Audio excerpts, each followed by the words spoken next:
So please note the meaning of the abbreviations on this slide. I mean CLMS and NCP, as they will be used extensively today without further reference.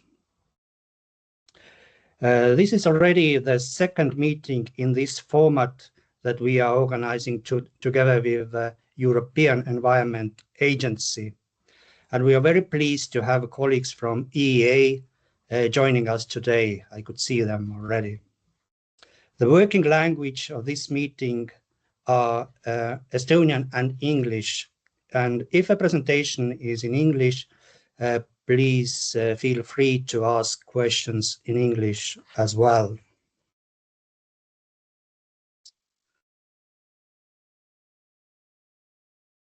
Let me briefly introduce also today's agenda.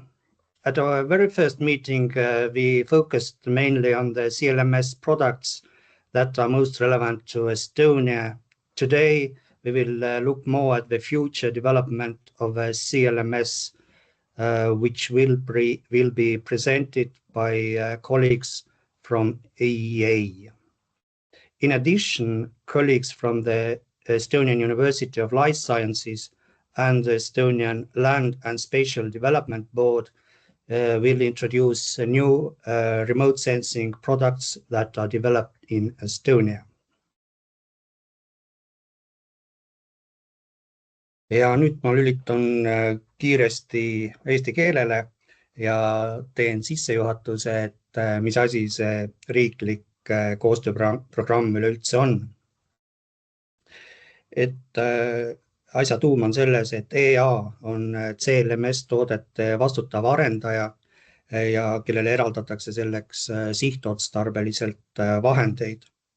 Ja et neid tooteid ka kasutataks ja järjest rohkem, siis on EA käivitanud sellise instrumendi, mille nimi on siis riiklik koostööprogramm, National Collaboration Program või siis NCP. Programm käivitati piloodina 5 riigiga, seal oli siis Eesti, Saksamaa, Holland, Itaalia ja Hispaania. Ja selle pilootfaasi lõpp ongi kavas käesolevas märtsis ja kavas on ka teine faas, kus osaleb siis palju rohkem riike.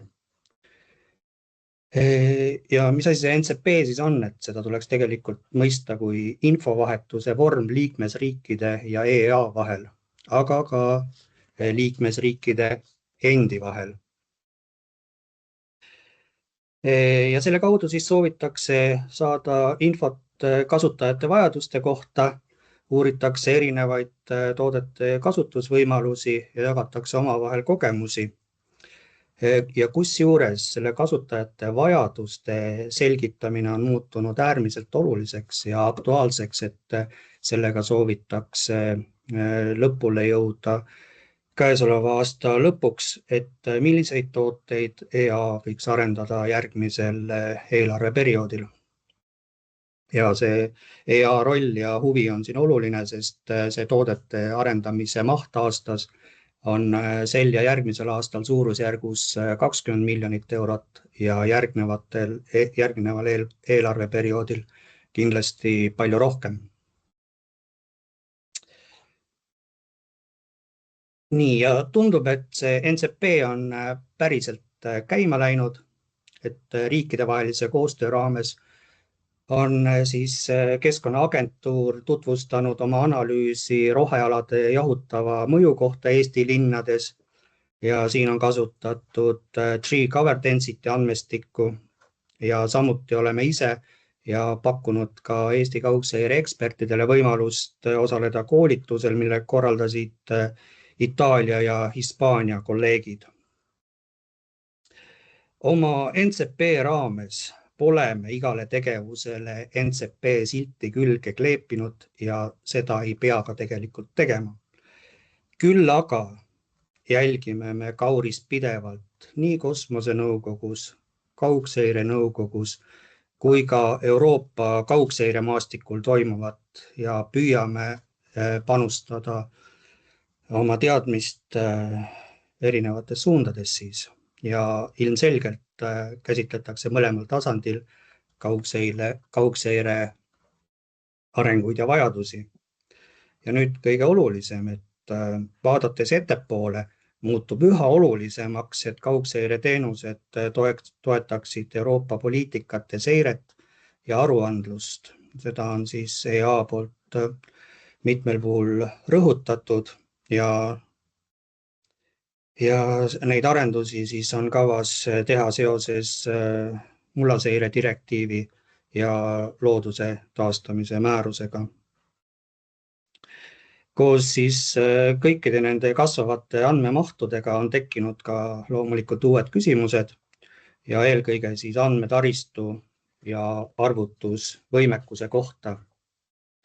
Ja seetõttu on tekkinud huvi ka Copernicus Data Space Ecosystemi vastu, mistõttu me olemegi oma EA kolleegidelt palunud seda tutvustava ettekande, et me siis saaksime aru, et millised on need võimalused seal ja kuidas saaks Eesti neid kasutada. Nii, okay. With that, I would like to conclude my brief introduction to the NCP. I just let our people know that we also participating in phase 2 of NCP so that the cooperation with the EEA continues. And as remote sensing products are increasingly used in Estonia, we would also like to contribute to identifying future user needs. But now let's move on to the national collaboration program at the European level. And I would like to invite Joanna or Claudia, I could see Joanna here, to share European experiences with NCP and next steps regarding NCP and also CLMS. So, Joanna, if you are here, the floor is yours. Thank you very much. Thank you for the invitation, and thank you for having successfully passed phase 1 of the NCP and for having accepted to joining phase 2 as well. There has been built a really good momentum, and I really appreciate your willingness to join, also because you will be able to show the new countries what the NCP is all about. Well, now let me share my slides and make them full screen. So I prepared a few slides. You see them now, right? I didn't. Yes. Yes. We can see. Yeah. Perfect. Thank you. So my name is Joanna Balasis-Levinson, and I am responsible for user uptake here in the Copernicus team at the European Environment Agency. I am implementing the NCP together with my colleague Claudia, but because today we're having a CLMS training for staff, she's in that, and I jumped out to be here with you briefly today. So I just wanted to provide a brief overview of where we are today, what has worked really well in phase 1, and then a bit about how we can move forward. So as I think Indrek already mentioned in Estonian, which is not my expertise, then he mentions the first phase, which involves the 5 countries, Italy, Spain, the Netherlands, Estonia, and Germany.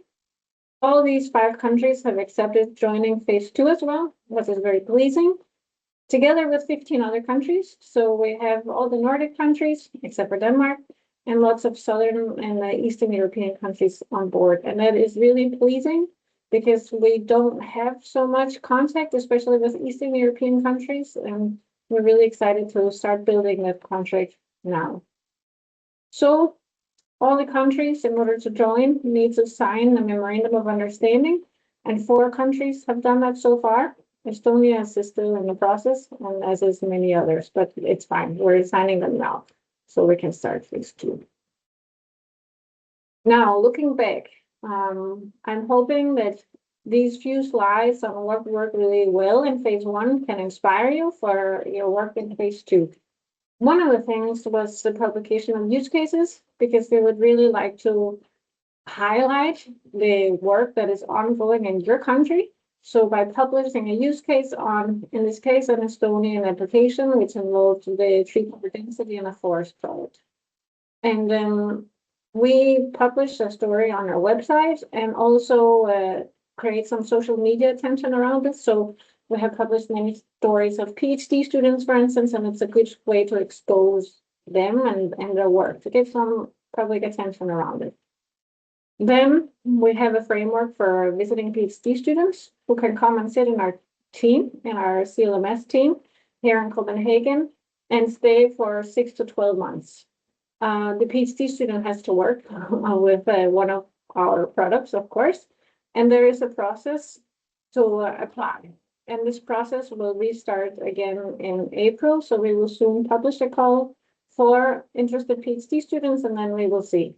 But it has been a really valuable experience for Silvia, who is pictured here. She's Italian, to sit in our team, and also for us, because it has improved our dialogue with Italy as a country. And it has been, yeah, it's really fun to have her working and to have a direct user sitting in our team.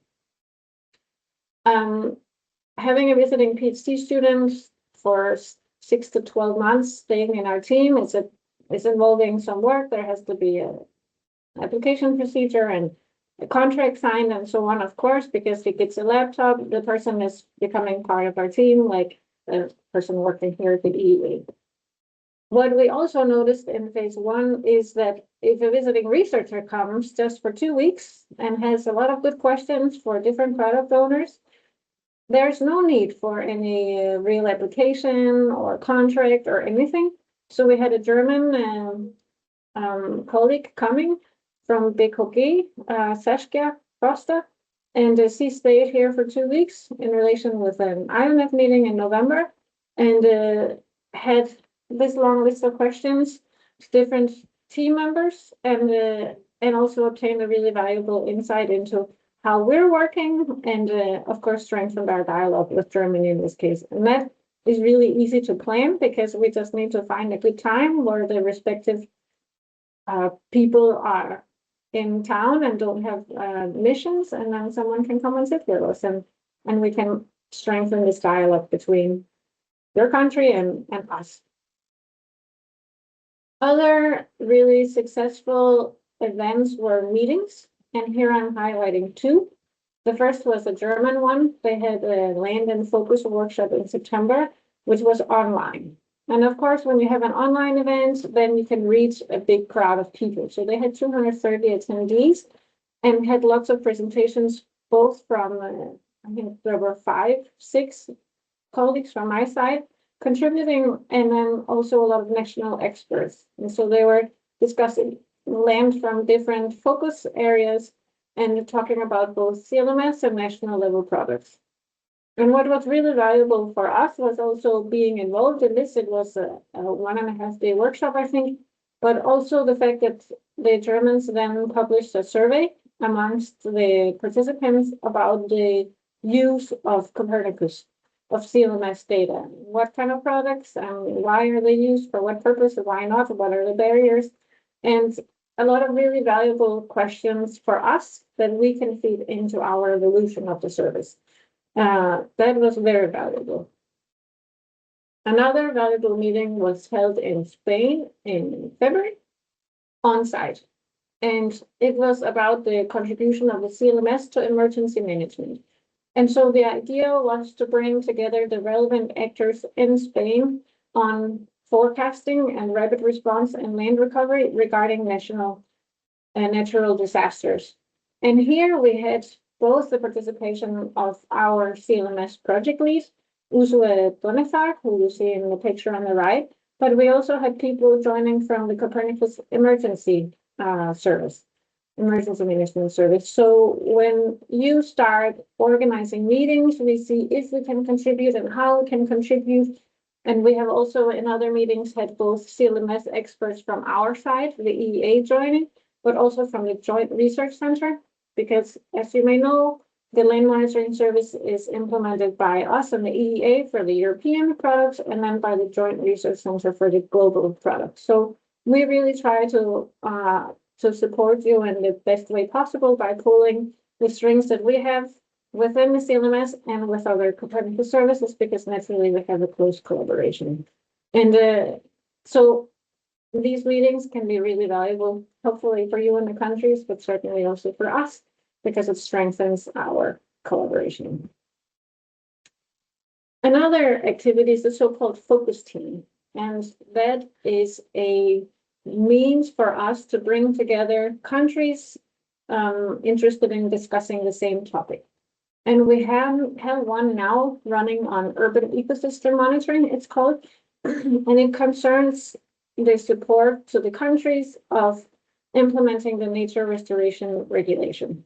Something that is really big from our side in the EEA, something that is impacting all of you countries. And so right now we're collecting ideas for focus teams for phase 2. And then we will see when we have several countries saying this seems really interesting, we will try to set up something similar. And I think something like the nature restoration regulation will continue, because the importance of this is only growing in the next years. And it's really valuable to us to hear directly from you and the countries what the barriers are, to discuss potential solutions, so that we, in this forum that we have established based on this focus team with the JRC and PGN, who is authoring the nature restoration regulation, like how we can work together to help you and the countries. Really exciting forum to be part of, I think. Finally, we have had training sessions as well on vegetation and biogeophysical parameters and on ground motion. And the one on vegetation was organized by Italy and INRIC, or we had an Estonian contribution to this workshop, because you have a good use case. And it was really valuable to see how countries were supporting each other. The one on biogeophysical parameters was co-organized by Spain and Italy, and the one on ground motion, we mainly led from our side, and then pulling our strings to get speakers in from all over who could kind of fit with the purpose that was defined with the country. So the NCP country said, we have this need, and then we try to build an agenda around it.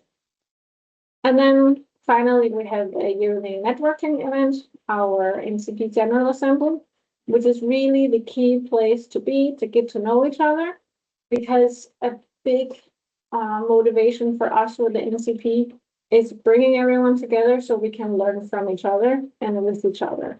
And especially now with phase 2 coming and 20 countries involved, so 15 new countries, we really need to get everyone together and hear from the phase 1 countries with how did you actively engage people in your country to participate in this NCP, what was valuable, what could be improved, and so on. And this is really valuable to have this in-person meeting, because it's just so much easier to talk in person, and then afterwards your emails and your Teams meetings will have a bigger impact. Now, that's in the past. The NCP General Assembly is a yearly thing, but when we look ahead, what's coming then? As you may know, Copernicus is implemented through these so-called contribution agreements running for 7-8 years at a time. And the next one, Copernicus 3.0, we call it, will run from 28 to 2035. And right now, these years, we're developing a framework for this, both for the CLMS, and so as part of that, also for the NCP. So what will the portfolio look like moving forward, and what will NCP look like moving forward? So we need to have a clear idea of this by the end of the year or early next year.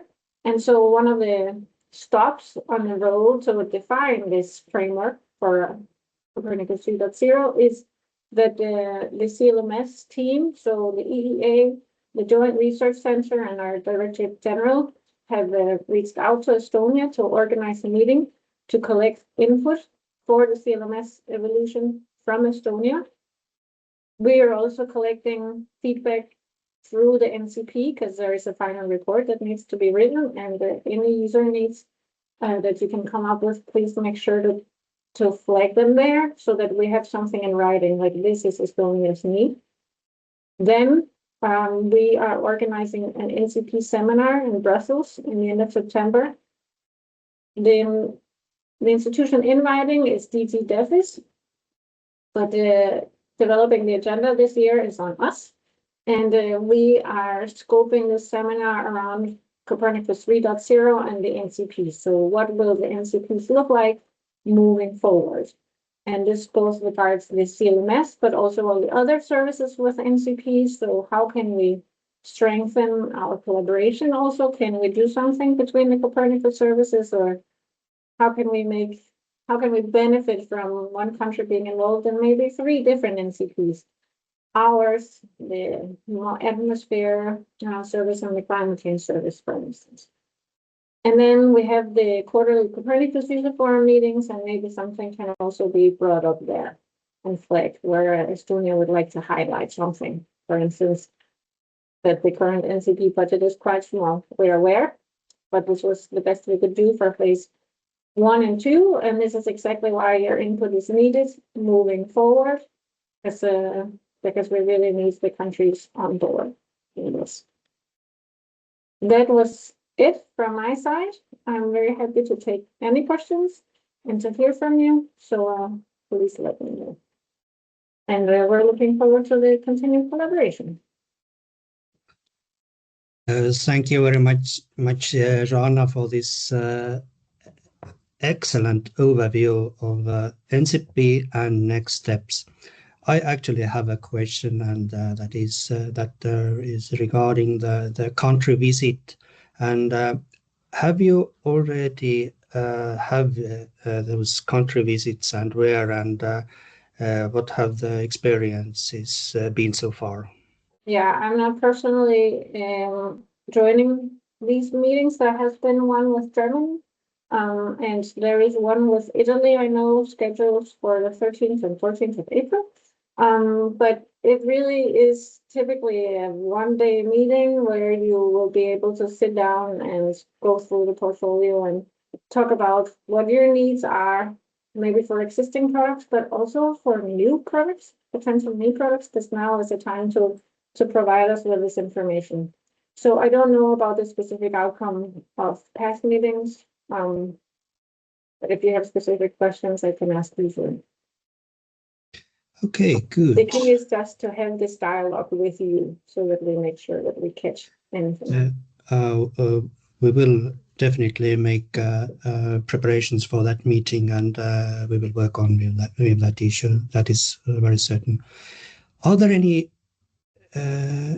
other questions from the audience? I would take them. And you can also say them in Estonian if need be, and Indrek will kindly translate. Oh, no, everyone speaks fluent English. No need for that. Good, I can't see any, so thank you, Joanna, for your contribution, and see you around then. Yeah, and you will hear from Matteo later. Have a good evening. Okay, thank you. Thank you. Ja nüüd ma annan edasi juhtimise Liisile, kes võtab üle Metsamaski sessiooni.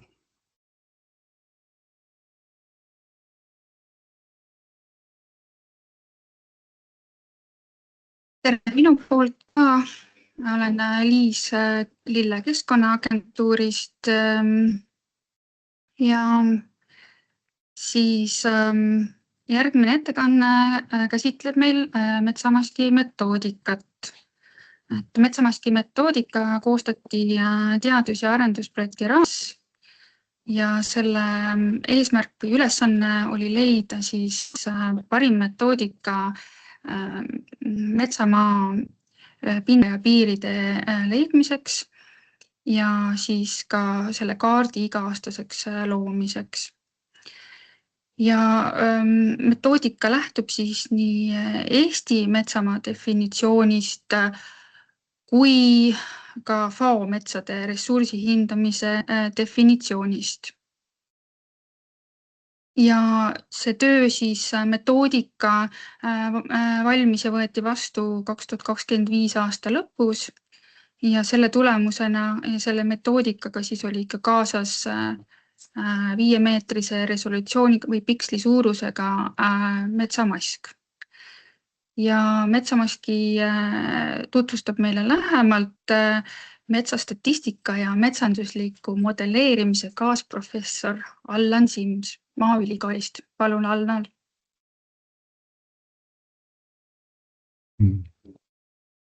Nii, tervist.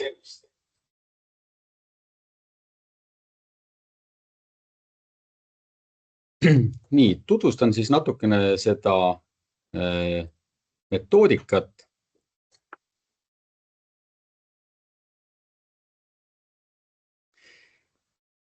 Et selle kogu selle, ütleme, kui me vaatame seda probleemi natuke laiemalt, et mida me siis üritame tuvastada, on see, et seda metsa meil defineeritakse maa kasutuse järgi. Et aga see, kui me vaatame seda näiteks ülevalt satelliidipildigi, siis me näeme maa katet.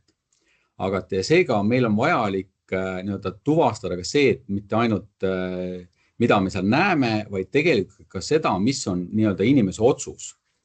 Sest meil võib juhtuda näiteks sellist asja, et meil on küll mets kenasti kasvab seal peal ja see ongi siis meil metsamaa.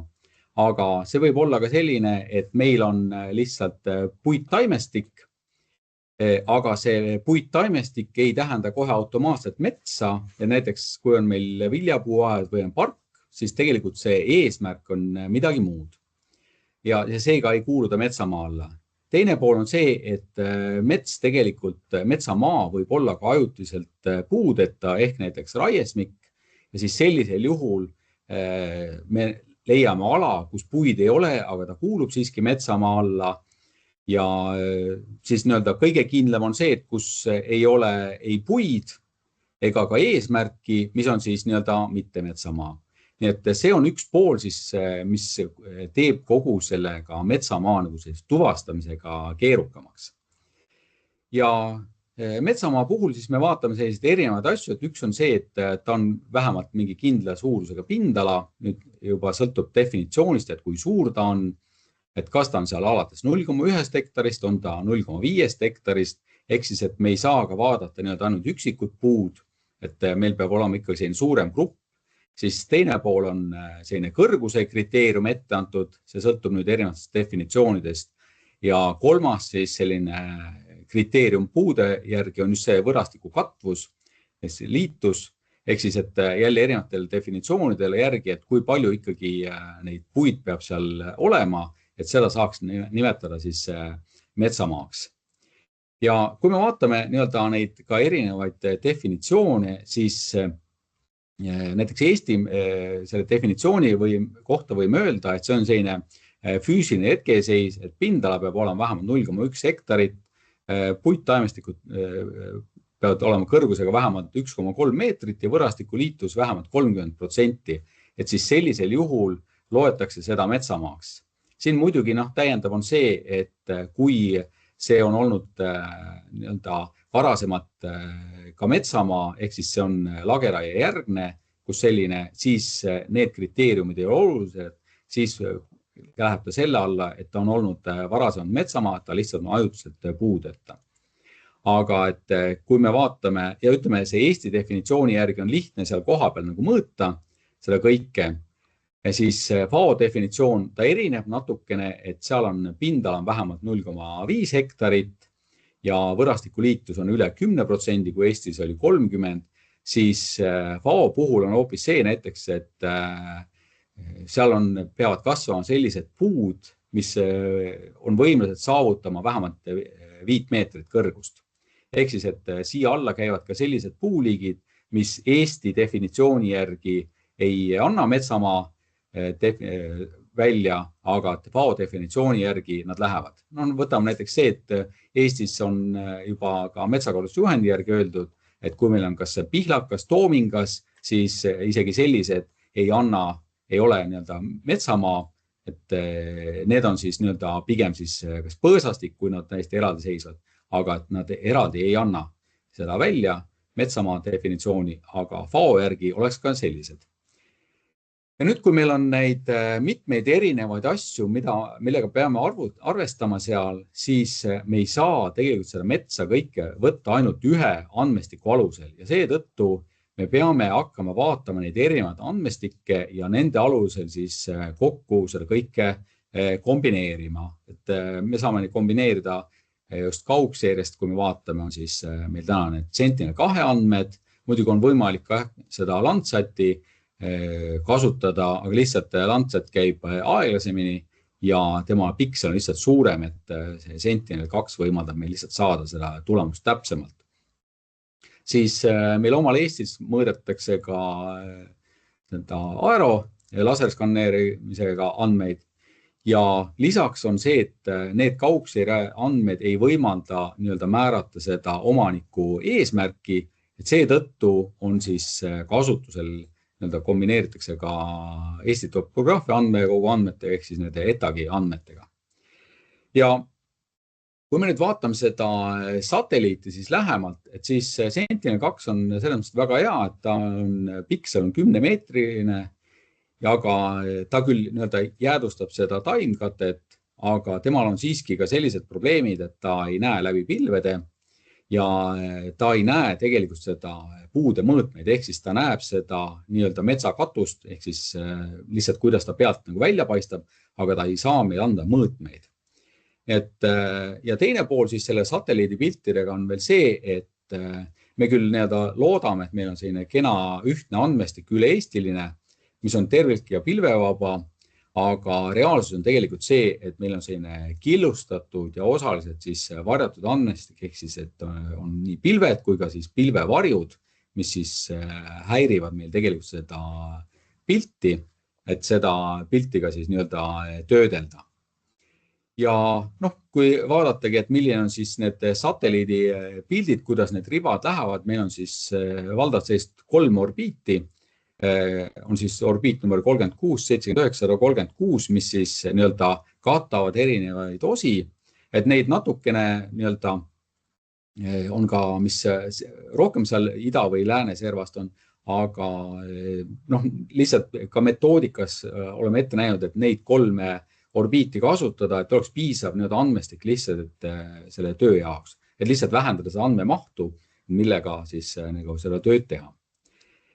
Ja mis on siis selle puhul veel selle satelliidipiltidel, et nüüd kui me vaatame seda, et me võtame mingi kindla päeva pildi, siis seal tuleb arvestada ka sellega, et seal on ikkagi need pilved, seal on pilvede varjud, ehk siis meil tekib selline Šveitsi juustutaoline andmestik, millest siis me üritame tuvastada.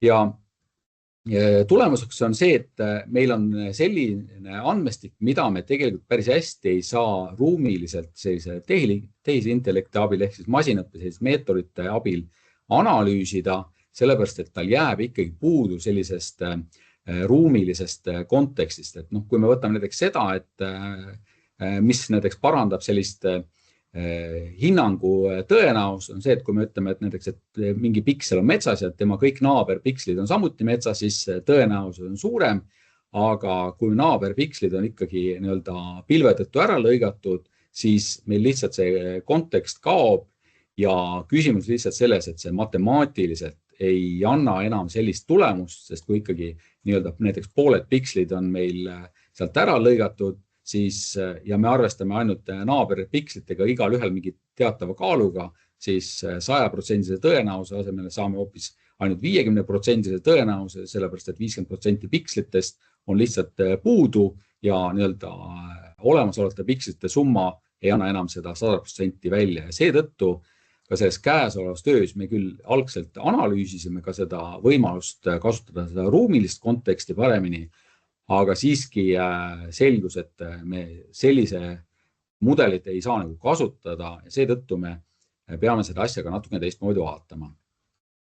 Ja nüüd teine siis probleem nende piltidega on see, et kui me ütleme, et me saaksime kasutada sellist, et me kombineerime kokku erinevate päevade pildid ja me saame sellise ruumiliselt tervikliku pildi, siis meil tekib selline probleem jälle, et kui me vaatame suve jooksulgi neid erinevaid aegu, siis see vegetatsiooni tõttu need pildid muutuvad ja meil tekib sinna, mis on nagu tavaks saanud ka, et tehakse mingi selline komposiitpilt, näiteks mediaanpilt nendest algandmetest, siis nii-öelda matemaatiliselt me saame sellise asja nagu Frankenpikslitega pildi, et kuigi visuaalselt võib jääda mulje, et ta on selline hea ühtlane, siis matemaatiliselt on ta ikkagi selline kokku segatud. Meil lihtsalt võib olla seda, et kas näiteks, et mai keskpaigas on meil ühesugune vegetatsioonist tulenev pilt, juulikuus on teistsugune ja siis on lihtsalt see, et mingid augud on täidetud erinevate perioodide andmetega ja lihtsalt, et kui me hakkame nüüd neid pilte siis omavahel kombineerima, siis me saame ka mingit sellise olukorra, mida tegelikult nii-öelda looduses ei eksisteeri. Ehk siis see on selline fenoloogiline lõks, et kus selline keskmine nii-öelda valetab, ehk siis, et meil tekivad nagu sellised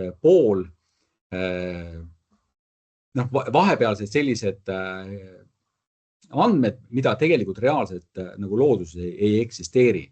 Ja seetõttu on pigem meil see, et käesoleva siis nagu metoodikas on see, et me võtame ühe konkreetse päevapildi, sealt lõikame pilved välja, treenime random forestiga, et mis on see iga juhul see tõenäosus, et mis konkreetse päeva puhul, et mis on see metsasuse tõenäosus ja kombineerime siis kõik need erinevate päevade pildid siis kokku, ehk siis me mitte ei koosta sellist mediaanpilti mitte algandmetest, vaid just nimelt sellest tulemustest. Ja see siis võimaldab seda, et kui meil mingitel kohtadel on kuskil mingid augud sees, siis need augud, need on nii-öelda lihtsalt ära nullitud nendest tulemustest, siis see, et me saame iga piksli kohta siis anda selle, et tulemus ei ole mitte nii-öelda binaarne, et kas on mets või ei ole mets, vaid et igale pikslile arvutatakse välja, et mis on see tõenäosus.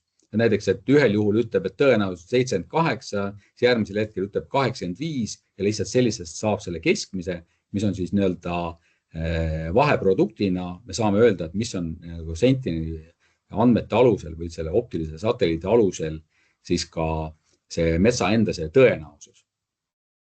Aga et see töö ei ole ka just alati nii selles mõttes lihtne, et see on üks pool on see, et kuidas see üldiselt selle optilisel pildil nagu läheneda on see, et me võtame need erinevad päevad, aga seal on see, et igal sellele päeval on siiski vaja ka ikkagi ennustada ja siin tuleb nüüd see pool, et tegelikult selles metsaservas ei ole metsaserv ei ole nii-öelda ei lähe alati piksliserva pidi, vaid ta ikkagi meil tekivad metsaga sellised segapikslid, kus pool pikslit võib olla metsas ja pool pikslit on kuskil mujal, mingi teise maakategooria peal ja seetõttu ei ole see alati ka need servapikslite nii-öelda nii täpne määramine nagu võimalik. Ja mis on siis veel teine probleem on see, et kui me võtame näiteks ka statistilise metsainventuuri proovitükid, sest täna on see nii-öelda meil kõige täpsem andmestik maa peal mõõdetuna, millega need mudelid siis ka treenida, et see on ikkagi reaalselt koha peal mõõdetud, ta on antud sinna nii Eesti definitsiooni järgi kui ka selle rahvusvaheliste definitsioonide järgi, et kas ta on metsamaa või mitte, see on koha peal vaadatud, et see on täpne andmestik, aga ka selle puhul on siiski seda, et GPS võib olla meil nii-öelda ei ole andnud päris täpselt selle tulemuse ja seetõttu meil võivad olla ka sellised kohad, kus meil nii-öelda GPS-i järgi on nii-öelda metsamaal, aga tegelikult asustab põllu peal või siis vastupidi või muude selliste maakasutuse kategooriatega. Ja mis on siis see mõju sellele masinõppele, et see on nagu see modelleerimis, nagu öeldakse, et kui sa paned mudelisse prügi sisse, siis saad ka sealt prügi välja, ehk siis, et kui see andmestik ei ole korralikult nii-öelda puhastatud, et siis võib juhtuda seda, et samagi, et meil on proovitükk ise on metsas, aga asukoha järgi, selle GPS-i koordinaadi järgi oleks ta mitte metsamaal ja nüüd mudel hakkab õppima, et selline metsamoodi asi on tegelikult nii-öelda põllu peal. Ja siis selline, et seda asja ka natukene lihtsamaks teha, siis sai lihtsalt tehtud seda, et võtame välja metsamaast need ainult SMI proovitükid, mis asuvad metsapiirist rohkem kui 20 meetri kaugusel. Ehk siis, et seda on hästi lihtne teha, et meil on esmane kaart näiteks selle edagi puittaimestiku järgi, sealt kõigepealt binaarseks ja siis leida, et võtame 5x5 meetri pikslite alusel, 5x5 naaberpiksleid ehk siis 25 pikslit, et kõik need, millel on siis naaberpikslite summa 1, need on siis metsapiirist vähemalt 20 meetri kaugusel või siis on kõigil on 0, see on samuti, aga ta on siis lihtsalt mitte metsamaal. Ja millest siis selline see 20 meetrit mõte on see, et esiteks ühe piksli jagu on siis see kuskil metsaserva piksel, mis on osaliselt kattuv ehk siis segapiksel ja siis teine see 10 meetrit on selle GPS-i nihe, sest üldjuhul ikkagi see GPS ise ka meil metsas on kuni 10 meetrise sellise veaga. Et üldjuhul tänasel need ei ole nagu väga suurema veaga. Et kuigi jah, seal suvel on seal, kui mets on tihe, on seda keerulisem seda täpset koordinaati saada, aga see GPS-i enda täpsus võimaldab ikkagi 10 meetrisega saada. Ja see annab seda, et siis see kolmas piksel on juba kindlalt siis kas metsas või mitte metsamaal. Ja sealt siis edasi toimubki juba see täpsem analüüs, et võetakse siis need SMI proovitükid, et nüüd kui seda kaart sai tehtud, siis circa 22 575 SMI proovitükki, mis oli siis selle aluseks, kuigi neid SMI proovitükki endeid on selle 5 aasta jooksul mõõdetakse circa 28 000, ehk siis, et circa 14% olid siis sellised, mis olid metsaserva lähedal. Siis järgmine samm on see, et eemaldatakse satelliidipildid, pilved ja varjud ja lumi ja nüüd siis toimub juba edasi see tulemuse ennustamine. Nüüd see annab meil siis see tõenäosuse just selle, et kas see on metsamaa või mitte ja satelliidipildi puhul on see, et meil on siis võimalik seda saada hinnangut iga aasta kohta eraldi. Et see võimaldab meil aastaseid erinevusi hinnata selle juures.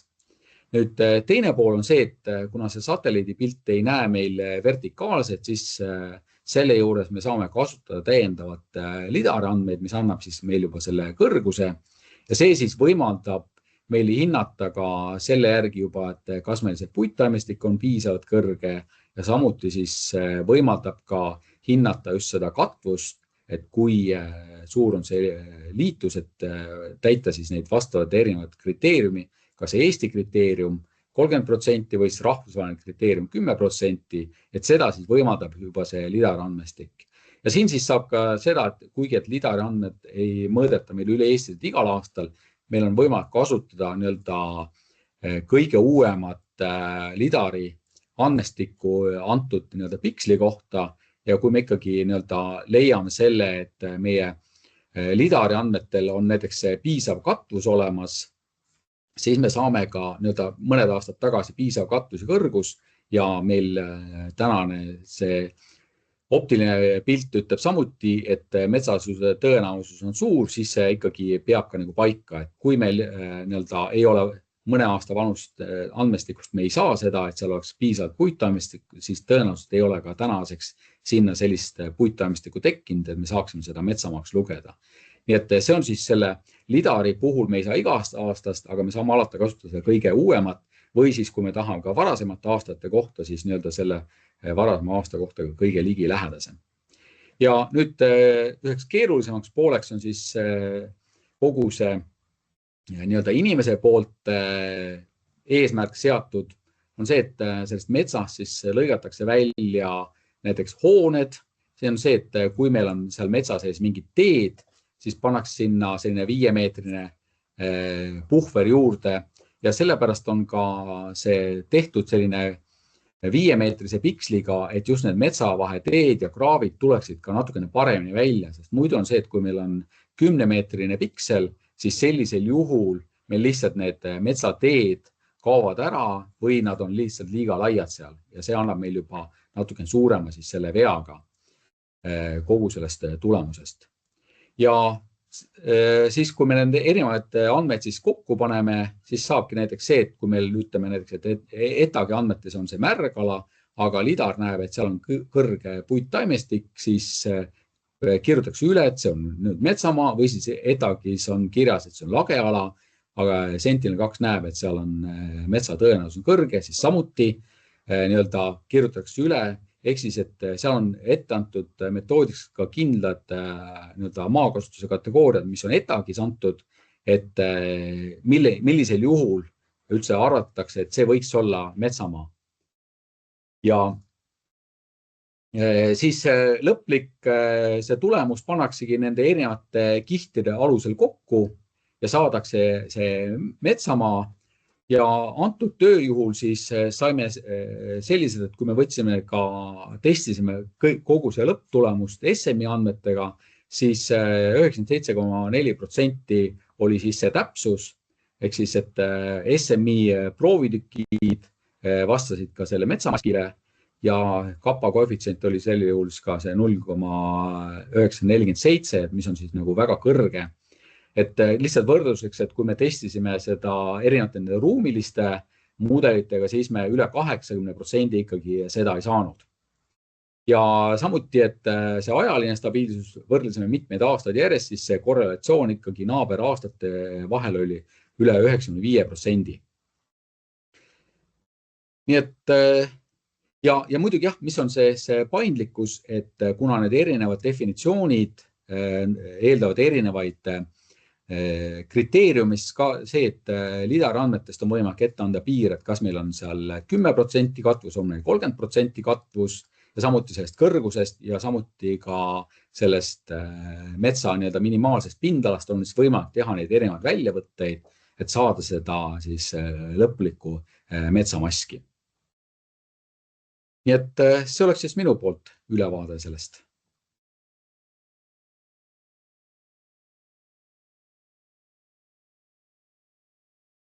Aga aitäh, Allan.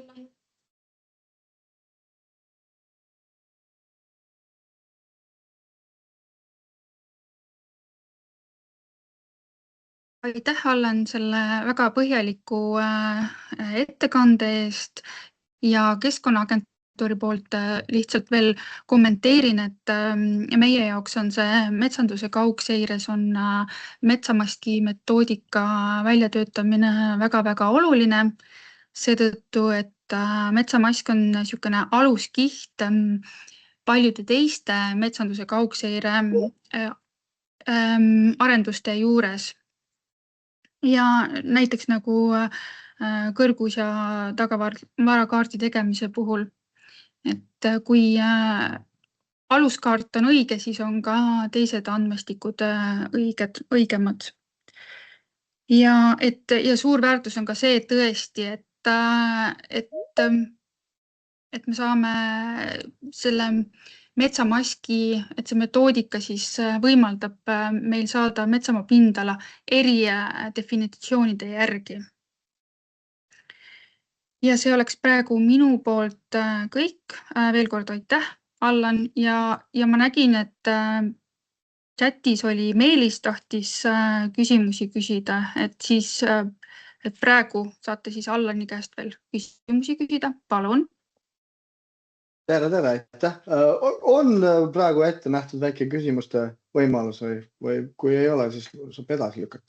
On ikka loomulikult saab küsida. Aitäh,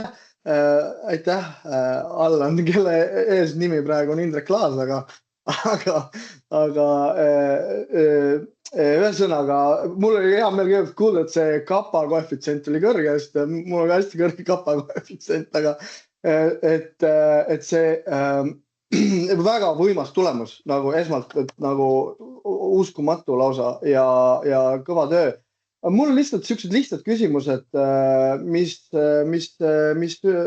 tekkisid siin kuulates ja vaadates. Esimene on see, et lihtsalt ja kiired, et need GPS-koordinaadid, et noh, neid on ju nüüd nagu kordi mõõdetud, et kas te tegelikult ikkagi vaatate alati seda viimast ja et noh, et nagu mul on selline tunne, et kui sa juba 3 korda oled käinud, siis äkki peaks nagu juba kindlalt enam teadma või see mõõtmine toimub siiski nagu nii palju juhuslikkusega, et sa ei tea ikkagi, kust see on ja te saate ainult seda viimast kasutada.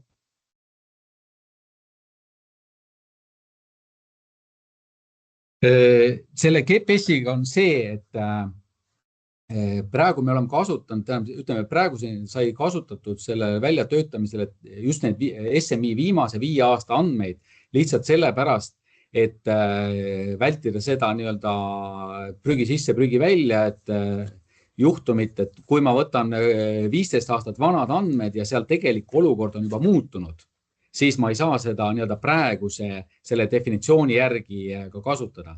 Ja teine pool on see, et nii-öelda ega kõik ju ei ole kordusmõõdistatud, et pooled on ikkagi ajutised proovitükid. Ja see näeb seda, et ka kui ma näiteks tahan 10 või 15 aastat tagasi andmetel teha metsamaski, siis ma võtangi tolle ajahetke need proovitükid, mille hulgas on ka just nimelt need ajutised, mida on ükskord mõõdetud. Ja see on see, et eks see ajas, jah, nende täpsus muutub, aga praegu lihtsalt metoodika väljatöötamiseks kasutasin lihtsalt sellepärast viimase viit, et see oleks võimalikult ligilähedane sellele ajale, millal on see ka satelliidipilt, et vältida seda, just seda prügi sisse, prügi välja probleemi. Aitäh. Mul läks meelest ära, et ma ei tutvustanud ennast ja tegin siin nalja ilma tutvustavata, aga ma olen Meelis Seedre Kapa Z-st, sellepärast mulle ka Kapa koefitsient meeldib ja see ei ole Kapa Kohilaga seotud.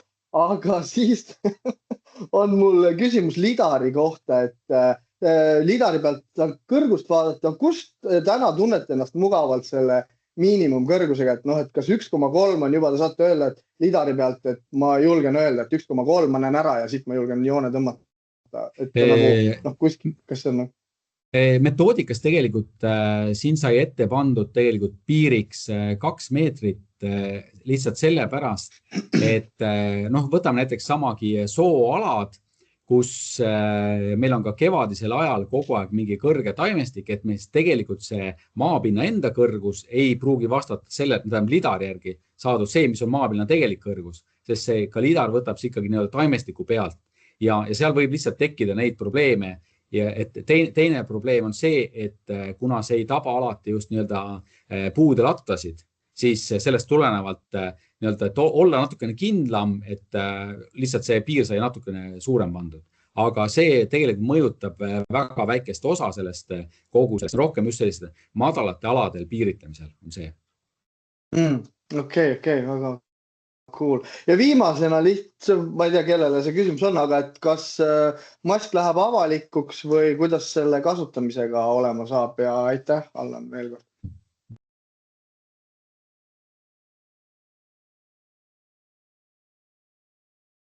Siin saan kommenteerida mina Keskkonnaagentuuri poolt, et jah, mask läheb avalikuks, et kas ta läheb metsaregistrisse või keskkonnaportaali või mõlemasse, seda me veel siin arutame, aga avalikuks läheb ta kindlasti ja uuendame korra aastas. All right. Super ja üks küsimus siiski veel tuli, kuna see LMS, eks ju, Copernicuse maaseire teenus, et see on siis, kuidas sellega seotud? See metsamask selle Copernicuse maaseire teenuse projekti või liikumisega?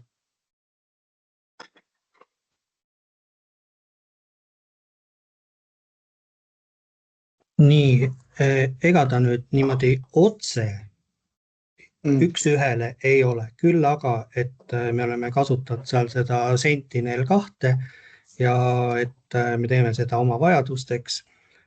Lisaks sellele on meil võimalus söö kaudu ka võrrelda neid, seda metsamaski erinevate Copernicuse või CLMS toodete vastu, ehk siis näiteks tree cover density ja muud asjad, et me nagu ise teame, et mis meil on ja siis me teame, et mis tooted näitavad ja saame seda omavahel võrrelda. Muud seost ei ole praegu. Cool, aitäh ja vaatame siis edasi. Nii, aitäh veel kord Allanile ja lähme edasi maa klassifitseerimise teemaga ja nüüd on meil teemaks siis Coriini maakatte uus kaart. Et see on kohe-kohe meil valmimas. Euroopas on kavas seda Coriini andmestikku siis kasutada ka ökosüsteemide arvepidamises ja et kus meil selle kaudu siis on võimalik ka hinnata ökosüsteemide pindala ja muutust, et et kui ei ole paremat andmestikku, on põhimõtteliselt võimalik ka seda kasutada. Ja seda andmestiku koostamist Eestis meil siis juhib Maa- ja Ruumiamet ja täpsemalt siis kaardi andmete osakonna nõunik Anu Kaljula, et Anu, kui sa oled siin, siis lava on sinu. Ja, olen. Kohe jagan.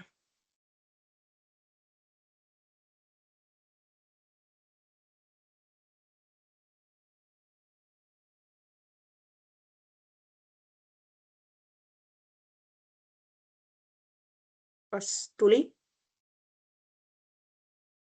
Tuli. Tuli, siis on kõik korras.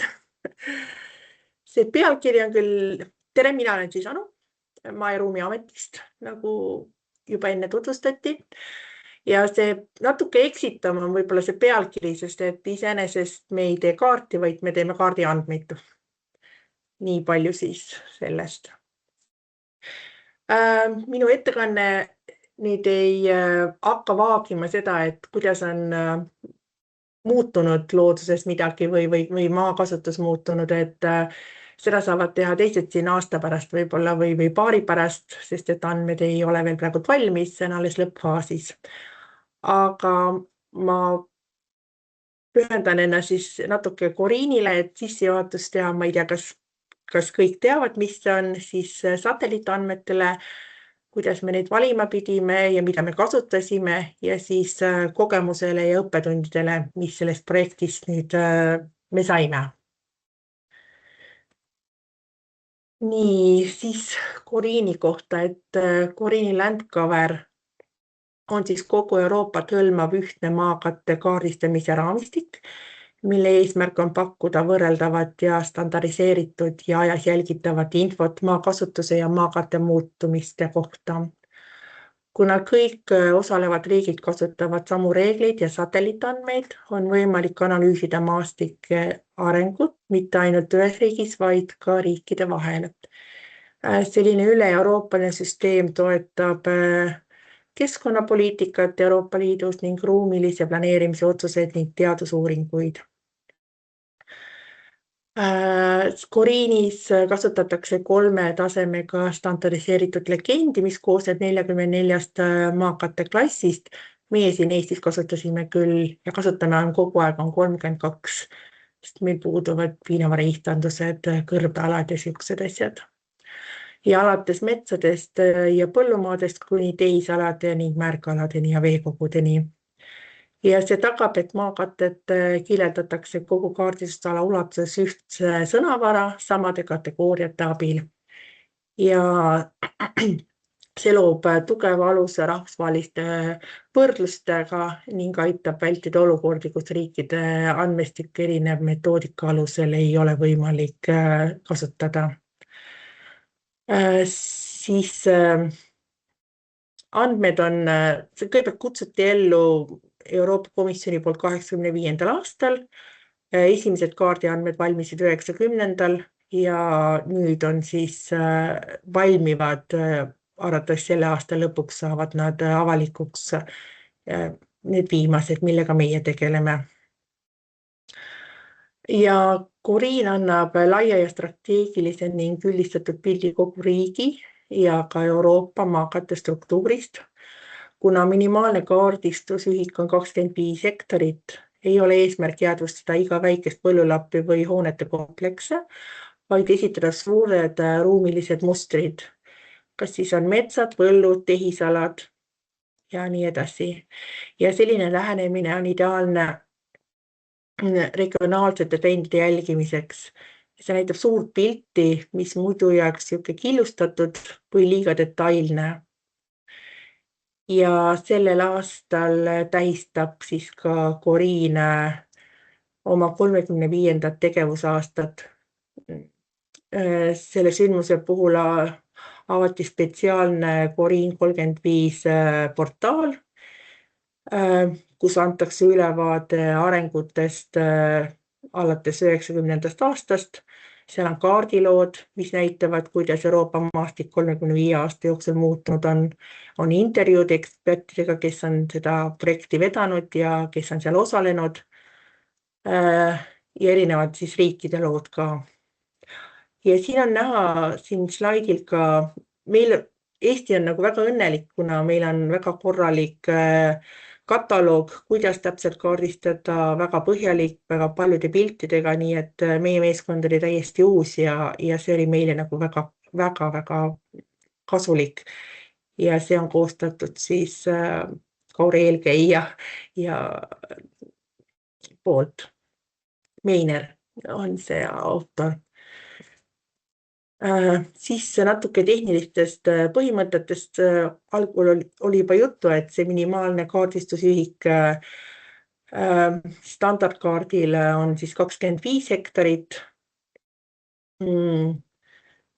ja alates 2000 aastast on ka kasutusel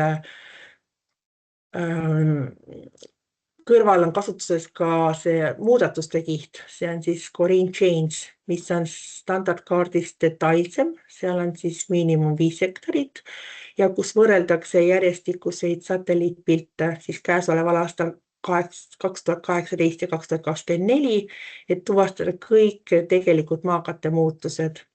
See on kõige täpsem viis muudatuste hindamiseks. Nii. Ja siis minimaalne ribalaius on 100 meetrit ja sellest see tuleb just esile kas siis transpordikoridoride või siis sellises kohas. Ja siin on praegult näha siis neid muutuseid. Ei tea, kas see on näha, kui ma liigutan hiirt? Et siin on nagu on näha, et kus on, see on kõrval, vasakpoolne on 2018 ja siin on 2024 pilt ja näete, siin on niisugune heledam ja siin on ka, see on näha, et on just maha võetud mets, aga kuna see on juba eelnevalt olemas, siis seda me ei ole kaardistanud, et see on suhteliselt on näha, et tuleb täpne muudatuste kiht ja siin samas on näha tiheasustusega alade laienemine. Siis on satelliitandmetest. Käesolevas projektis siis oli meil kasutusvõimalus ka Sentinel-2, Landsat 8 või Landsat 9. Peamine andmeallikus on Sentinel-2. Aga kui nende pilti ei olnud võimalik kasutada, siis kasutasime juhul või oli võimalik kasutada Landsat 8 ja 9.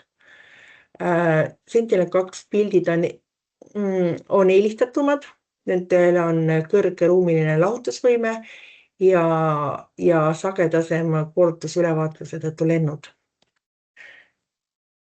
Siis on need piltide valimise põhimõtted, et pildide eelistatus siis selle käesoleva aasta omas olid 24. aasta pildid ja kui olid liiga pilvine või ei olnud sobivat ülelendu, siis võis kasutada ka 23. aasta pilte. Meil seda ei olnud, nii et meil on kõik pildid on 24. aasta omad. Ja kasutatakse 2 pildikomplekti. Üks on siis suvine ja teine on siis kas kevadine või sügisene, nii et igal juhul üks suvine ja siis teine kas kevadine või sügisene. Ideaalis peaks piltide vahe olema vähemalt 6 nädalat ja minimaalne 4 nädalat. Ja see võimaldab paremini siis eristada maakatte tüüpe. Pilvisuse said iga riik ise määrata. Meil ei olnud seas nendega probleeme, nii et meie pildid on peaaegu pilvitud. Ja piltide visualiseerimine, see nüüd tehti ära meie eest ja kasutatakse tavaliselt siis valevärvi komposiiti ja nii nagu metsa eelmises ettekandes, siis ka siin on 2 kanaliga. near speed ja red.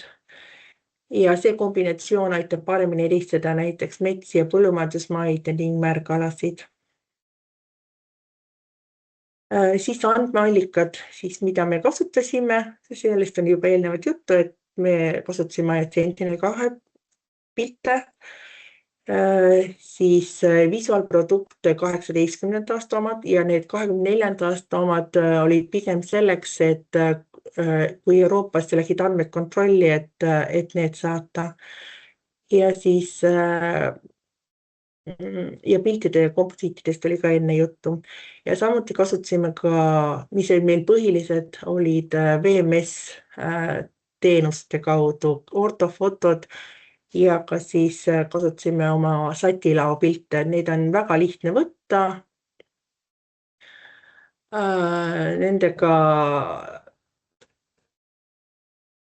Nendega aitab interpreteerijal kiiresti ja kontrollida taustaandmeid ilma, et neid peaks eraldi alla laadima. See on nagu suur pluss ja see vähendab vigade riski ning kiirendab tööprotsessi. Eriti kui mis puudutas muudatuste kaardistamist. Nii. Ortofotode kohta ma pilti ei pannud, aga me kasutasime väga palju ortofotosid ka. Nii, ja töövahenditeks oli meile ArcMap 10.8.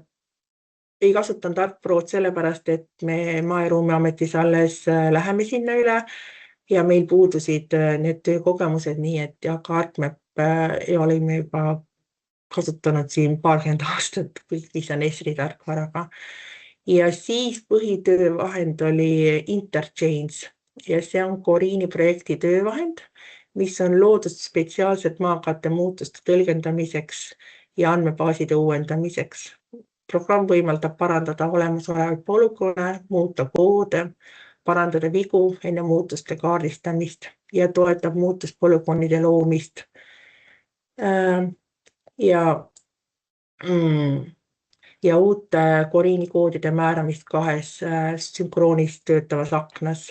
See on siis revisioni ja change'i aken. Ja sellel programmil on automaatne veakontroll, mis tuvastab ja aitab parandada topoloogilisi ning temaatilisi vigu. See topoloogilised pead on nagu väga oluline, et see aitas väga palju kaasa ja aitas otsida ka kattuvaid ning väikseid polügoone. Ja see tagab, et riikide meeskonnad saavad andmestikku uuendada ühtse metoodika järgi kiiresti, täpselt ja kvaliteetseid kontrollimehhanisme kasutades. Aga meie olime uus meeskond, meie kasutasime seda, aga ma tean riik ja naaberik Soome näiteks tegi kõik asjad Esri tarkvaraga. Nii et ma arvan, et see, kuidas kogemus on, nii tehakse. Nii et tööprotsessis siis kõigepealt meil oli 3 inimest. 2 tükki oli täiskohaga ja 1 oli poolega oma tööajast ja 6 kuuga tegime andmestikku uuendasime. Seda on seda, et kuskil projekti peale üldse, kui 1 inimese kokku on 1,5 aastat või natuke vähem. Suurem osa ajast sellest projekti, ütleme poole võttis eelneva versioonis on siis 2018 andmete kontrollimine. Enne ei olnud mõtet muudatusi tegema hakata, kui andmed on õiged 2018. Selle projektil on see mure, et see rahastus ei ole väga suur ja ei jõuta kontrollida kõike, nii et seal tehakse pistelisi kontrolle. Aga siis muudatuste kaardistamine, mis on nüüd teine osa tööst ja mis on ka nagu väga oluline. See võimaldab hinnata maakatte arengut siis ajas. Meie meeskonna töö seisnes eri aastate satelliitpiltide võrdlemises ja muutusalade siis tuvastamises. Ja see change kaardi koostamisel hinnatakse süstemaatiliselt kõiki alasid, mis seal on, kus näha on, kus erinevad pindalised muutused on vähemalt 5 hektarilised. Ning tehakse kindlaks siis, et millistest maakatte tüübist on ja milline on kujunenud ja mees võtab siis kõrvuti vana pildi, see on siis 2018 ja uue pildi 2024 ja tuvastab siis, missugused muutused on ja fikseerib selle legendi või selle koodi vastavalt legendile. Ja siit võib öelda nüüd, et üks suuremaid muudatusi on meil metsade raielangid, et neid on tohutult. Ja siis on geomeetria korrigeerimine, et kaardil ei esineks tehnilisi vigu. Neid ei saanud nüüd change'is teha, neid me tegime argis, see on siis multipolügoonid ja kitsad ribad, et seda interchange ei võimaldanud. Ja siis andmed, kui me saime Eesti andmed nagu ühe andmebaasina selleks, et kolmekesi teha ja et anda kontrolli, siis oli vaja lõigata kõigepealt kaardilehtedeks, mis oli nagu ette antud, õigemini pindali ette antud, et selle järgi me tegime. Ja nüüd ma näiteks teile mõned sellised näited, et illustreerida seda, palju on tegemist, et kollasega joontega on nüüd märgitud need, mida me parandasime ja punased jooned on need, mis me saime 2018. Ja me parandasime ortofoto järgi, et see vahe on päris suur. See tuli välja sellest, et kui me esimese kaardilehe andsime kontrolli, siis tuli sealt tagasisidet, et kas kaldajoon või siis rannikujoon, et on 100-meetrine erinevus. Aga ma arvan, et see erinevus tuli siis sellest, et kunagi kõige esimest versiooni tehti Coriinile mitte ekraanil ei interpreteeritud, vaid ta interpreteeriti kiledele ja kiledelt digitaliseeriti arvutisse. Aga üks asi on see, kui inimene joonistab kile peale käsitsi ja siis teine variant on see, kus arvutis sul on võimalik teha sisse zoomida, välja zoomida, otsida paremaid pilte. Tänapäeval on neid võimalusi ikka tohutult palju võrreldes eelnevaga. Et siit on näha, palju võtab aega, et kui iga polügoon üle käia, ma arvan, et ka meie ei teinud kõiki polügoone. Siin on sama asi, et see nüüd on 2018. ka pildi korrigeerimine. Väga suuri muudatusi oli, see siin on praegu Tallinna külje all olev karjäär, et siin on ka näha, et kuidas need muutused on olnud ja palju tuli teha. Üks uus asi, mida oli vaja seekord teha, oli päikesepargid, mis on üle 5 hektari, et need siis kaardistada change'i kihti, muutuste kihti. Siin ma tõin sellise võrdluse, et siin on näha, et see on satelliitpildi pealt ja siin on nüüd ortofoto pealt. Ortofoto pealt on interpreteerijal ise lihtsam neid piirjooni paika panna ja tuleb õigem.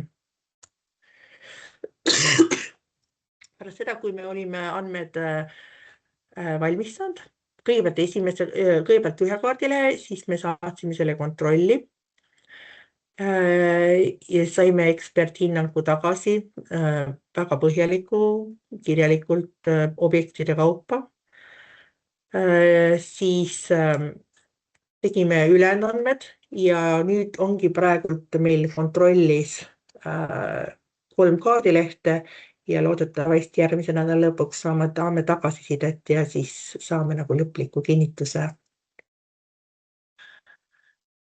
Nii, ja peamised väljakutsed. Väga suur väljakutse oli õigete satelliitkomposiitide kasutamine, et sealt me palusime lausa ei saanudki ise, et tuli geoinfost inimene, kes tegeleb igapäevaselt Estubi asjadega, et aitas meid.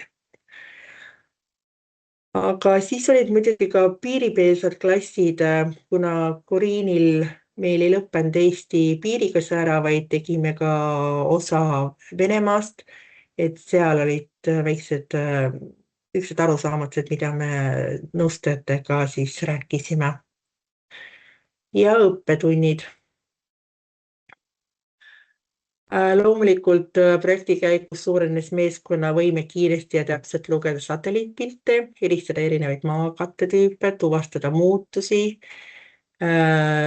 ka keerukates ja mosaiikses maastikel. Ja tuli viilumus kasutada spektraalseid kanaleid ja loomulikult interchange'i õppimine ja teised tugitööriistade kasutamine. Ja see vist ongi. Ja siis arenguvõimalused, mis meil võiks nagu tulevikus.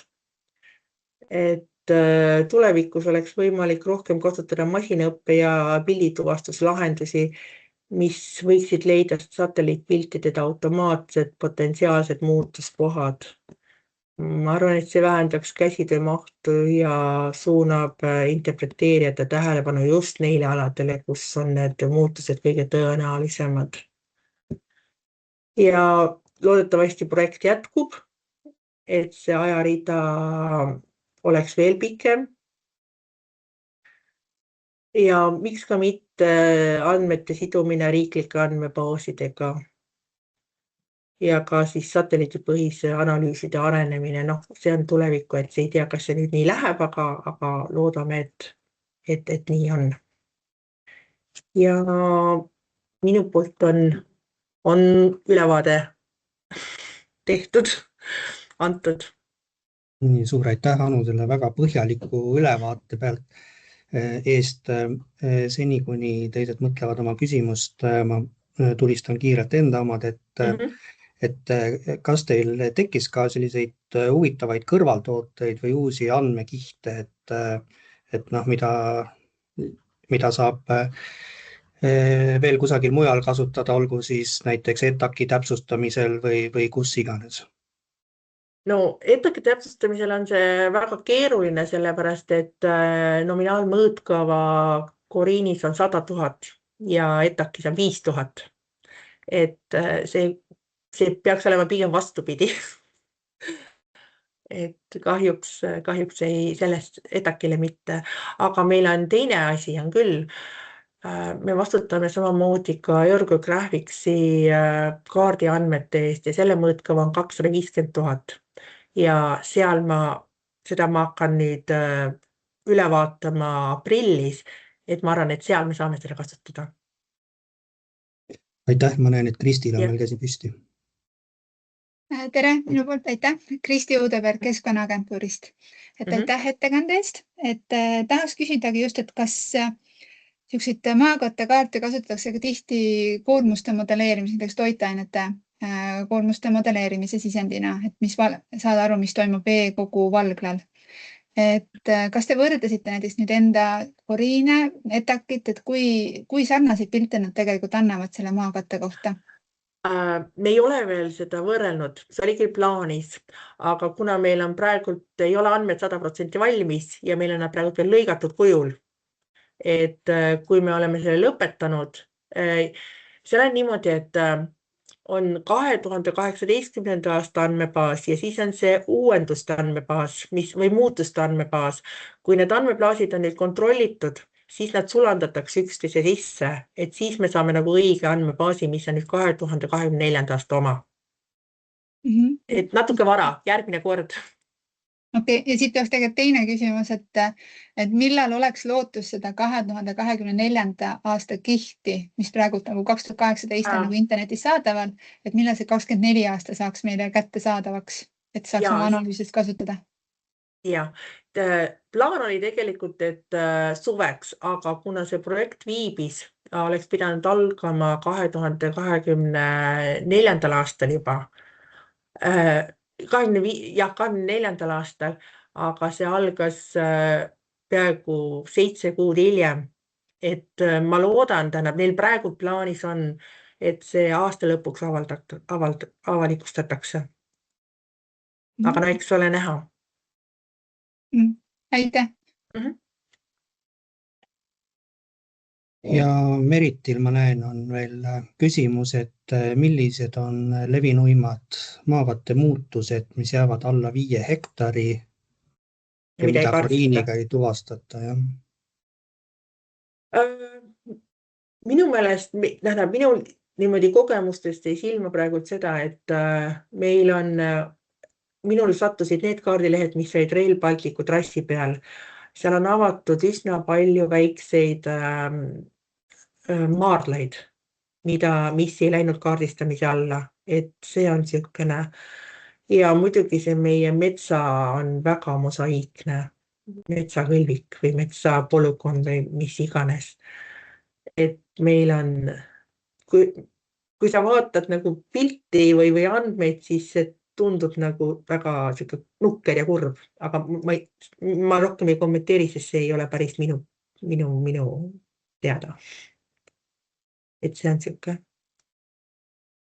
Nii, suur aitäh, ma ei näe rohkem käsi ja sellega oleme selle päevakorrapunkti ilusasti lõpetanud. Aitäh sulle veel kord, Anu. Jah. With that, we have come to our final and keynote presentation introducing Copernicus data space ecosystem, and according to CDSE website, the ecosystem provides free access to Copernicus Sentinel data together with data exploration and processing services. I would now like to invite Matteo Matteuzzi from the European Environment Agency to introduce the Copernicus data space ecosystem.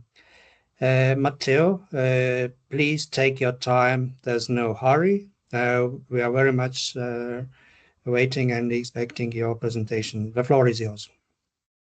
Thank you very much. Is the audio working well? Excellent. Okay, thank you, Indrek.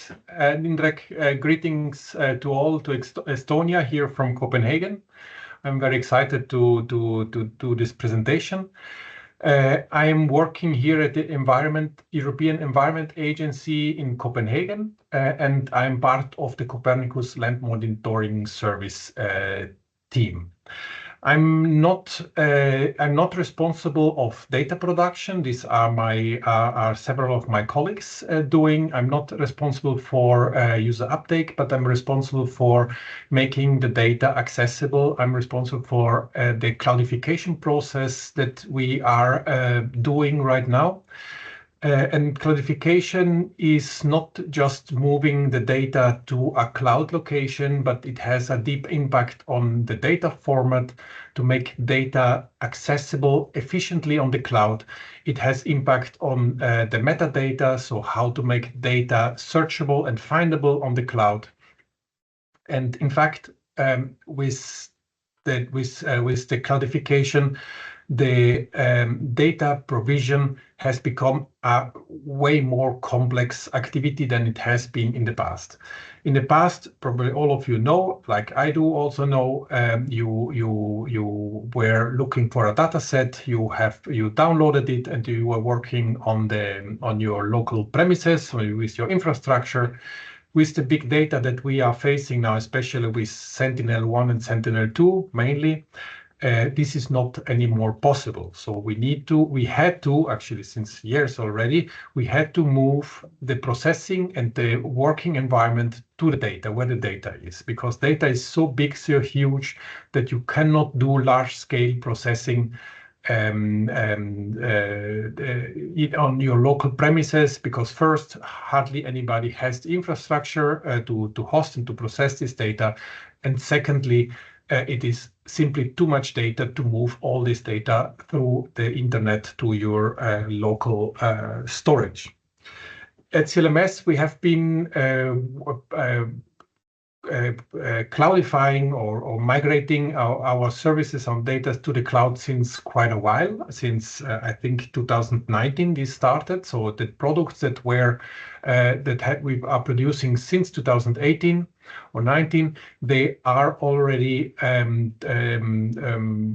functioning in the cloud paradigm. The data but we have a lot of data which comes on a lot of products that come before that time, and this data is not cloud ready, and there is that's what we are now consolidating to move all our data cloud friendly and to the CDSC. So I would need to I can share my screen. I see I come with the presentation. Let me just open it. So if I don't hear protest, then I assume you see my slide. So, oh, wrong one start. What is the Copernicus data ecosystem? A short overview. With this presentation, I cannot go into the details, but I hope to give you an overview and the possibility to look up or to have a better orientation when you're looking at the website. What is the Copernicus data space ecosystem? First, it's the official gateway to the Sentinel data. You will find there all the Sentinel data that have been created so far. We are talking about more than 90 petabytes of data, of Sentinel data, Sentinel-1, 2, 3, and the others. And you can access it from there in the first place. You can process it there as it also offers processing functionalities. The CDSC more specifically tries to aim to change the paradigm from what I said at the beginning, from downloading to local processing to a direct only cloud processing paradigm. How is the CDSC working? So it's important to acknowledge that it's not possible these days. So with the cloud data on the cloud, it's not sufficient to offer the data. You need to offer a whole set of services around the data, and more specifically, it starts with the processing infrastructure, which is at the bottom of everything. Hardware, a lot of hardware, performant hardware, well-connected hardware that acts as a host and processing infrastructure.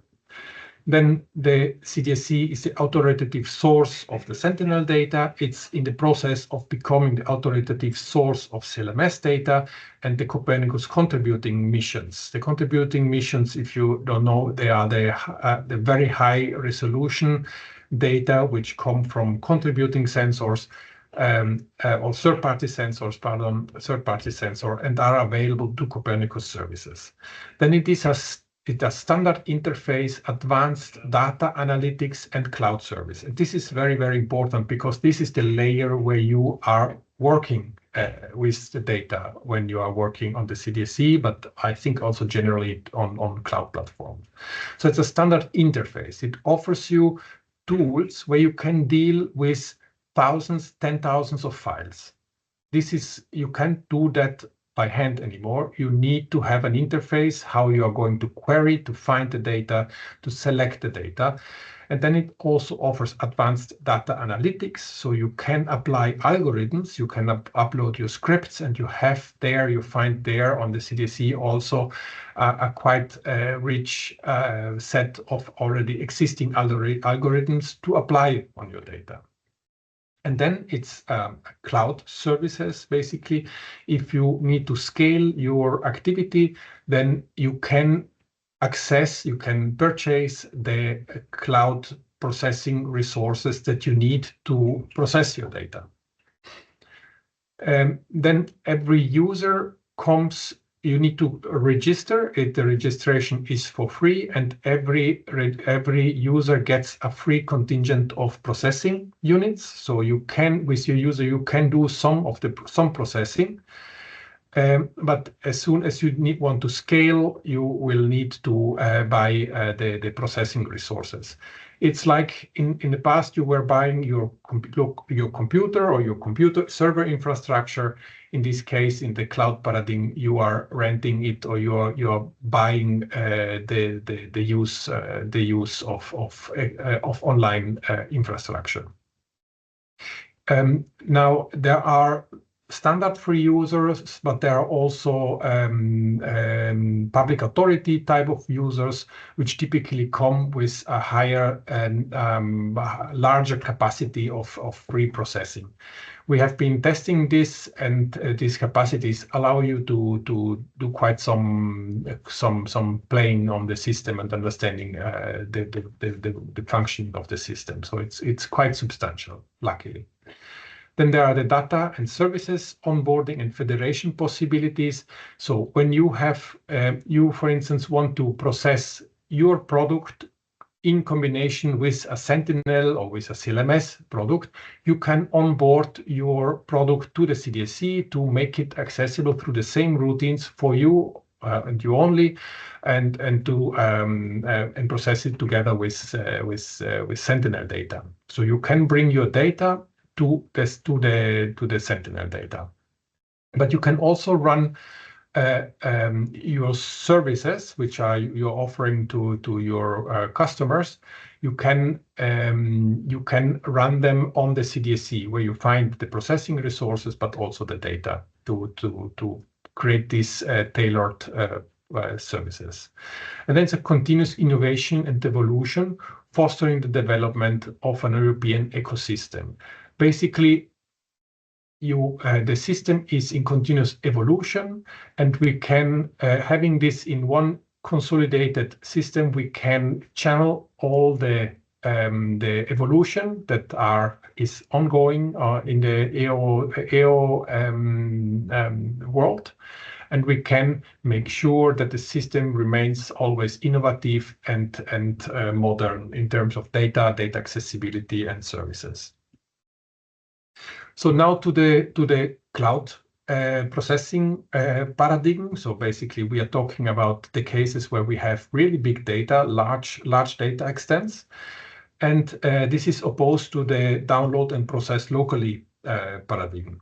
So you can see here you have online, you have data access, you have the data pool where all the data relies, but the system also offers data processing capabilities, so hardware resources, and also tooling to allow you to handle the workflows, and then also data visualization, so analytical capabilities. On your local computer, only it becomes just an interface or a window to the cloud, but you're not doing, or not necessarily doing, processing on your local machine. Of course, then there are in between situations where you do some processing on the cloud, and the rest you're doing locally. They are all variants possible, and also it's obviously possible to download the data from the CDSC. It's just not, in many cases, it's just not, let's say, efficient to do it.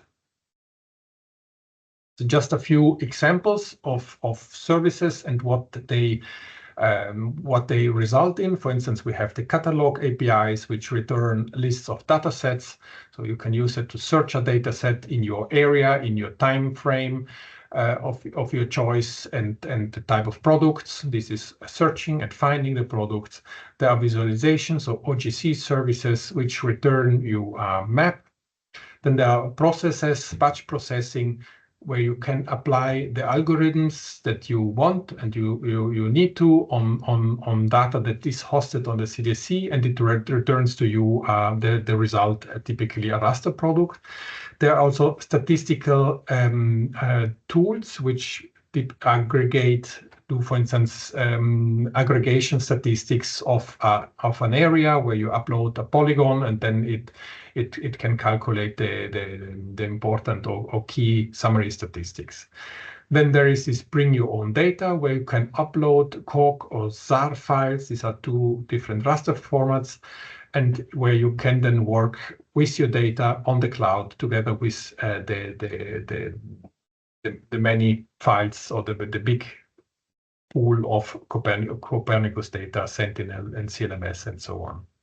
And very interesting to my view is the OpenAO, which is the possibility to execute code on a remote node. It is not only something that the CDSC has, it's a very common interface, very interesting, where you have your local script, you do a few things locally, and then you push an process execution on the cloud. So remotely, you retrieve just the information that you want to retrieve and continue with the processing locally. So it's a quite flexible format. I must say myself, when I'm looking at the CDSC website, and I think it still needs some improvement. It's quite comprehensive, but also quite difficult sometimes to not lose track or lose orientation. So I found this decision tree, which I found very interesting. So how do you work with AO data is the question. I just want to visualize it. So then we are here on the left, then you just open the Copernicus browser where you can visualize all the products that are on the CDSC. Alternatively, I want to programmatically discover and download the data locally. So you can access the OData stack or S3. So OData and stack are catalogs, and S3 is the S3 storage where the data relies. So you can fetch data just by querying an AOI, so area of interest, a time frame, and a product, and the tools help you to download the relevant the matches, the files that were found to your local instance, to your local machine. And then there is the server-side processing. Typically, this is when you're doing really large-scale processing. Then you have two options. Either you can use the Sentinel Hub, which allows you to do quick summary statistics and also some remote code execution. And you have the OpenAO, where you can trigger processing on remote nodes. Just an example here, the OpenAO, you can interface it through Python, JupyterLab. There's a web editor where you can build the workflow that you want to apply. There's an R client, and there is also a JavaScript client. So it's independently from you can choose, and this is often what we are using in geo applications, these type of programming languages and interfaces. So you need to change only little or fairly little in your existing scripts. And I would like to go to the live demo now, just as an overview.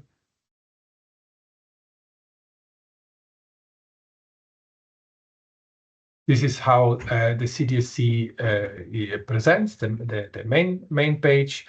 Here you have the different data sets, so the Sentinel, the Copernicus services, where you inside you all we can go, where you can find the Copernicus land monitoring service. When you go here, you can see more details on what is on board that already and how to connect it. You see the different ways to connect to the data. And so on. So this is document information on the CDSC, on the CLMS products. Then you have the contributing mission, federated data sets. So federated are coming from other infrastructures that are integrated into this CDSC or complementary data sets. And then that stack browser, which I don't know why it's here exactly. Then there are these analytical capabilities where you find, for instance, the OpenAO, Sentinel Hub, traceability service, workspace, different APIs, and then JupyterLab. And JupyterLab is basically you script on the remote interface and execute the code on the remote interface. Services are third-party services. I don't know them all myself, but here you see this is like a marketplace of services to the Copernicus data. Just very briefly here, news dashboard, cases, events. If you, for instance, want to learn more or have practical examples how to work on the CDSC, here you find a gallery and videos. You find training material. Events. There are regularly workshops and hands-on workshop organized where you can look how, for instance, given some examples, workflows are implemented, and you can learn the practical part. Then here, probably the most important thing is the explore data, where you are forwarded to the browser, the Copernicus browser. And here I stay not logged in, and a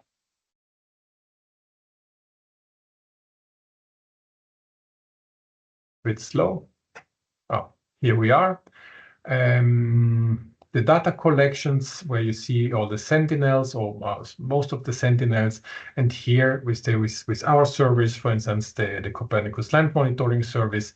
You must say the CLMS, the European part of the CLMS, the EEA implemented CLMS data is not yet there, but you should find the global component products which are implemented by the JRC in ISPRA.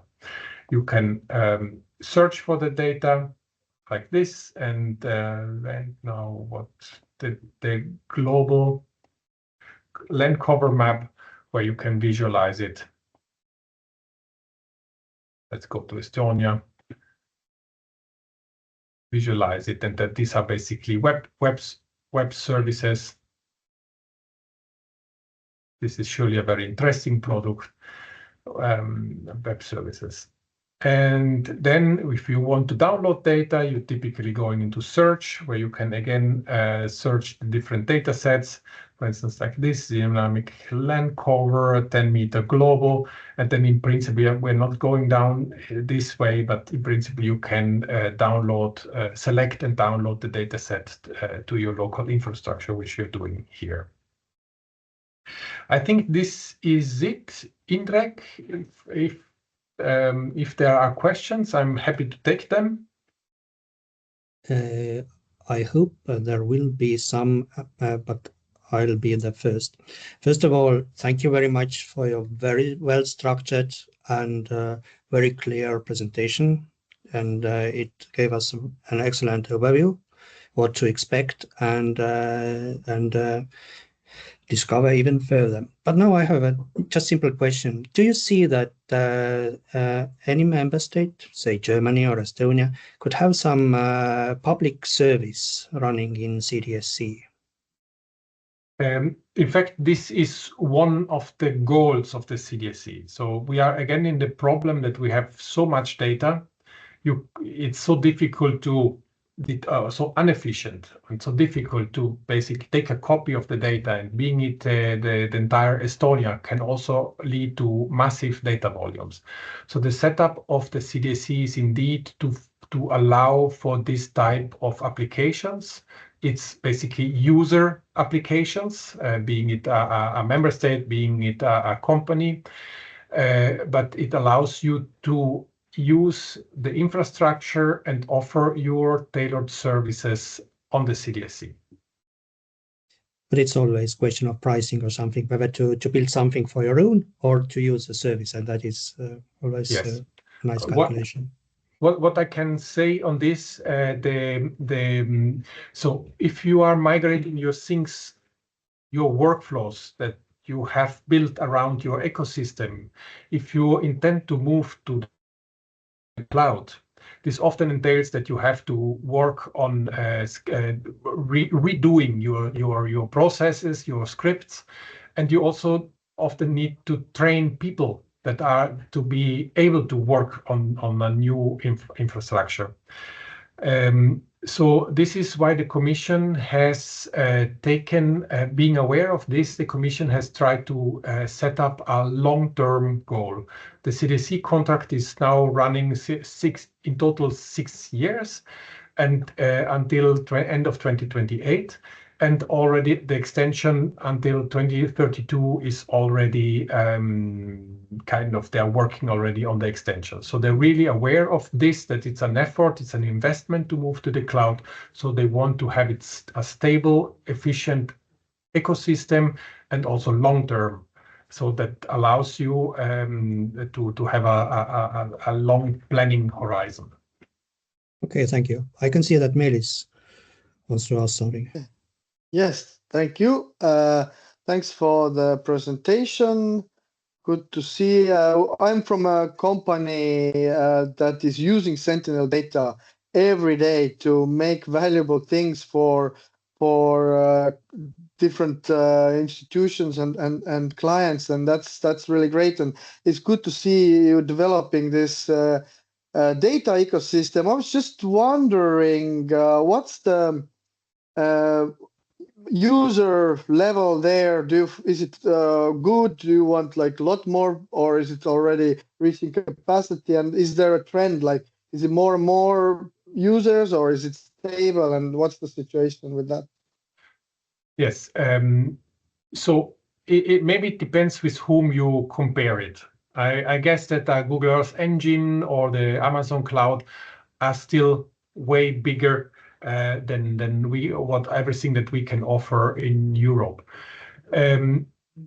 I think so. That this, I'm not aware of any bigger infrastructure or also user pool within Europe, because I'm not aware. I don't know, but I think this the CDSC is in that sense the biggest pool. I think we are talking about 140,000 or something like this. Quite substantial, but let's say I would need to look it up. Cool. And yeah, so and is the user numbers going up, or yeah? They are going up, and I must say so. In CLMS, we came to the CDSC after the decision 2 years ago to migrate to the CDSC.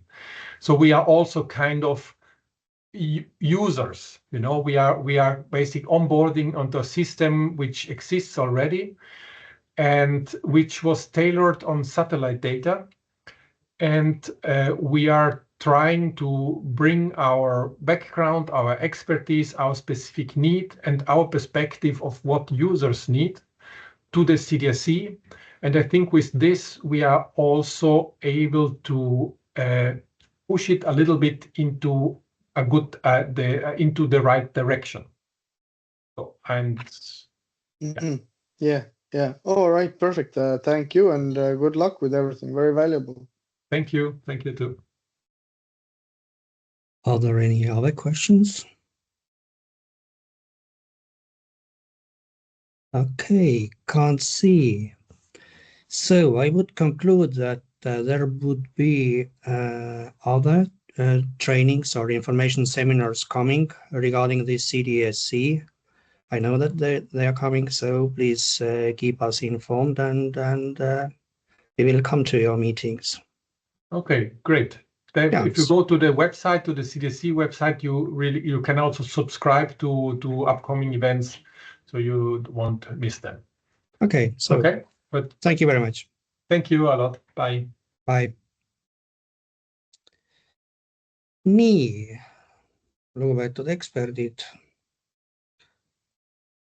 Noh, miks ta nüüd siis ei luba mul kasutada? Oleme jõudnud viimase päevakorrapunkti juurde, et võtame selle toreda päeva kokku. Ja seda on tegelikult võrdlemisi lihtne teha. Et saime teada, et koostöö EA-ga CLMS teemadel jätkub, et osaleme koos paljude teiste riikidega faasis 2, et meil on võimalik kasutada ka teiste riikide kogemusi, käia nende koolitustel, kui nad teevad seda inglise keeles, tutvustada oma tooteid ja tegemisi samamoodi inglise keeles, see võimalus on olemas, palun andke märku, et millised on huvid. Siis samamoodi jätkuvad erinevad koolitused, teadmiste vahetused, et kui me soovime veel, et EA meile midagi tutvustaks, selgitaks, siis selline võimalus neilt seda paluda on täitsa olemas. näha on, et areneb ka siis CDSI, et meie selle Est-Hubi suurem vend, et hoiame nendel arengutel ka silma peal. Erinevad koolitused veel kavas on ja proovime nendel siis ka osaleda. Ja mis on siis kõige olulisem tegelikult hetkel, on see, et siis EA ja GRC ja siis kaitsetööstuse ja kosmose peadirektoraat, et proovivad juba sellel aastal panna kirja kasutajate vajadusi, mida siis järgmisel eelarveperioodil realiseerida. See tundub hetkel kõige aktuaalsem, kõige kiirem, et niipea, kui meil see täpne informatsioon on olemas, et kuidas seda riigivisiiti nad teha kavatsevad, me sellest ka teada anname ja erinevaid asutusi kindlasti kaasame, et see ei ole ühe asutuse selline töö, et see on hea koostöö. Nii, meie poolt tänaseks kõik. Kui on häid kommentaare, ettepanekuid, siis praegu on täpselt see aeg neid teha. No hea ikka, kui keegi midagi ütleb, et ma olen jälginud, kuulanud, nautinud ja saanud targemaks ja hea meel olla kaasatud tulevikus, kui vajadusi vaja selgitada, siis meil võib olla ka mõtteid, nii et aitäh ürituse eest kindlasti ja elagu kaugseire. Aitäh, et pakume huvi ka innovatiivsetele kaugseire ettevõtjatele ja tere tulemast tagasi, et sellega on siis meie koosolek tänaseks lõppenud ja rõõmsalt jälle kohtumisteni.